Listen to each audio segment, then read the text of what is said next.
ঈশ্বরকে বিশ্বাস করো এবং ঈশ্বরকে স্বীকার করো, তবেই ঈশ্বর আপনাদের মধ্যে থাকবেন। কেউ যদি যিশুকে ঈশ্বরের পুত্র রূপে স্বীকার করে, তাহলে ঈশ্বর তার মধ্যে থাকবেন এবং সেও ঈশ্বরের মধ্যে থাকবে। আর তাই আমাদের জন্য ঈশ্বরের যে ভালোবাসা, আমরা তা জানি এবং তার উপর নির্ভর করি। এসো আমরা অটলভাবে আমাদের প্রত্যাশা স্বীকারোক্তি আঁকড়ে ধরে থাকি, কারণ যিনি প্রতিশ্রুতি দিয়েছেন তিনি হলেন বিশ্বস্ত। পিতা ঈশ্বরের মহিমার জন্য প্রত্যেকটি জিহ্বা স্বীকার করে যে যীশু খ্রিস্টই হলেন প্রভু। যদি তুমি যিশুই প্রভু বলে মুখে স্বীকার করো ও হৃদয়ে বিশ্বাস করো যে ঈশ্বর তাকে মৃতলোক থেকে উত্থাপিত করেছেন, তাহলে তুমি অবশ্যই পরিত্রাণ পাবে। কারণ হৃদয়েই তুমি বিশ্বাস করো ও ধার্মিক প্রতিপন্ন হও এবং তোমার মুখে তা তুমি স্বীকার করো ও পরিত্রাণ পাও। শাস্ত্র যেমন বলে, যে কেউ তার উপরে বিশ্বাস করে সে কখনো লজ্জিত হবে না। প্রভু বলেন, আমার অস্তিত্বের মতোই এ বিষয় নিশ্চিত, প্রত্যেকের জানু আমার সামনে পতিত হবে। প্রত্যেক জিহ্বা ঈশ্বরের গৌরব স্বীকার করবে। আমাদের প্রত্যেক জনকে ঈশ্বরের কাছে নিজের নিজের জবাবদিহি করতে হবে। এই কারণে তোমরা এসো, আমরা পরস্পরের বিচার আর কখনো যেন না করি, বরং অপর বিশ্বাসীর চলার পথে কোনো বাধা বা প্রতিবন্ধকতা স্থাপন না করার মানসিকতা গড়ে তোলা। প্রভু যিশুতে আশ্রিত ব্যক্তিরূপে আমি পূর্ণরূপে নিশ্চিত যে কোনো আহার্য সামগ্রী স্বাভাবিকভাবে অশুচি নয়, কিন্তু কেউ যদি কোনো বস্তুকে অশুচি বলে মনে করে থাকে, তাহলে তার কাছে সেটি হলো অশুচি।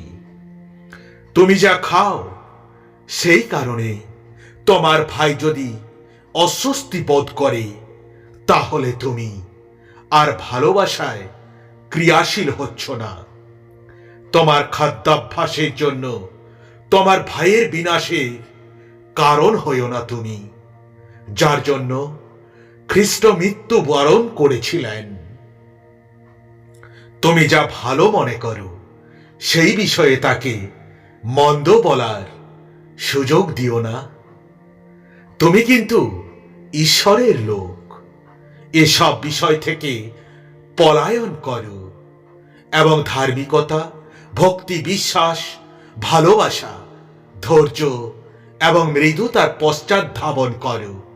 তুমি বিশ্বাসের উত্তম সমরে সংগ্রাম করো, শাশ্বত জীবনে প্রতিষ্ঠিত থাকো, কারণ এরই জন্য তুমি আহুত হয়েছ এবং বহু সাক্ষীর সমক্ষে তোমার উত্তম স্বীকারোক্তি ঘোষণা করেছ। তুমি যিনি সকলকে জীবন দান করেন, সেই ঈশ্বরের দৃষ্টিতে ও খ্রিস্ট যিশুর দৃষ্টিতে, যিনি পন্তীয় পিলাতের দরবারে সাক্ষ্য দেওয়ার সময় উত্তম স্বীকারোক্তি করেছিলেন, আমি তোমাকে এই আদেশ দিচ্ছি। আমাদের প্রভু যীশু খ্রিস্টের আগমনের পূর্ব পর্যন্ত এই আজ্ঞা নিষ্কলঙ্ক ও অনন্দিনীয় রূপে পালন করো, যা ঈশ্বর তার উপযুক্ত সময়ে প্রদর্শন করবেন, যিনি পরম ধন্য, একছত্র অধিপতি, রাজাধিরাজ এবং প্রভুদের প্রভু, একমাত্র অমর অধরা জ্যোতির মাঝে যার অবস্থান, যাকে কেউ কখনো প্রত্যক্ষ করেনি এবং করতে পারও না, তার এই প্রতি হোক সমাদর এবং চিরস্থায়ী পরাক্রম। আমিন।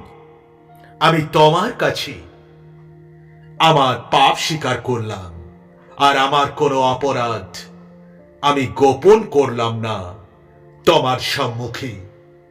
আমি বললাম, সদাপ্রভুর কাছে আমার সকল অপরাধ আমি স্বীকার করব, আর তুমি আমার সেই পাপের দোষ থেকে আমাকে তুমি ক্ষমা করলে প্রভু। কে এই গৌরবের রাজা? তিনি সর্বশক্তিমান সদাপ্রভু, তিনি গৌরবের রাজা। যে বিজয়ী হবে সেও তাদের মতোই শুভ্রভূষণ পরিহিত হবে। আমি জীবন পুস্তক থেকে তার নাম কখনো মুছে ফেলব না, কিন্তু আমার পিতার ও তার দূতেদের কাছে তার নাম আমি স্বীকার করব। কে সেই মিথ্যাবাদী? যিশু এই হলেন খ্রিস্ট, এ কথা যে অস্বীকার করে, সেই এরকম মানুষ এই খ্রিস্টারই, যে পিতা ও পুত্রকে অস্বীকার করে। পুত্রকে যে অস্বীকার করে সে পিতাকে পায়নি, পুত্রকে যে স্বীকার করে সে অবশ্যই পিতাকে লাভ করেছে। দেখো, প্রথম থেকেই তোমরা যা শুনেছ তা যেন তোমাদের অন্তরে থাকে। যদি তা থাকে, তোমরা পুত্রতে ও পিতাতে বিরাজ করবে। এ হলো আমাদের দেওয়া তার প্রতিশ্রুতি, অর্থাৎ অনন্ত জীবন। প্রিয় সন্তানেরা, তোমরা এখন তার মধ্যেই থাকো, যেন তার আবির্ভাবকালে আমরা নিঃসংশয় থাকতে পারি, এবং তার আগমনের সময় তার সাক্ষাতে যেন লজ্জিত না হই আমরা। তিনি ধর্মময়, তা যদি তোমরা জেনে থাকো, তাহলে এ কথাও জানো, যারা ধর্মাচরণ করে তারা সবাই ঈশ্বর থেকে জাত। এর দ্বারা তোমরা চিনতে পারবে কোনটি ঈশ্বরের আত্মা, যে আত্মা স্বীকার করে যে যীশু খ্রিস্ট মানব দেহে আবির্ভূত হয়েছেন, সেই আত্মা ঈশ্বর প্রেরিত। God bless you.